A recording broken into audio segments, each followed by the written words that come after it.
With a rebel flag fluttering in the warm breeze, residents of a small town gather for a Southern-style picnic. There's corn on the cob, candy apples, and fried chicken bubbling in the pan.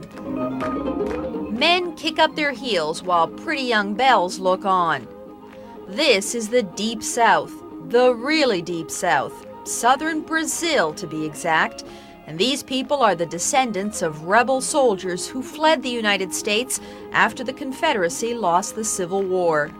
Conditions in the South were so impossible soon after the war. They didn't want to stay there anymore. So they heard about Brazil wanting people who knew how to plant cotton. And so they came, more than 5,000, suffering through a long sea voyage to reach Brazil. Here they founded the town of Americana and started over. They grew cotton, watermelons, and tobacco, but taming the new land was difficult, and so was learning Portuguese. Frustrated and homesick, more than half returned to the States.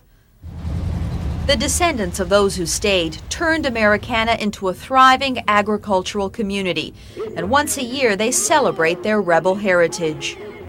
Even being born in Brazil, I feel like an American and I'm proud of it.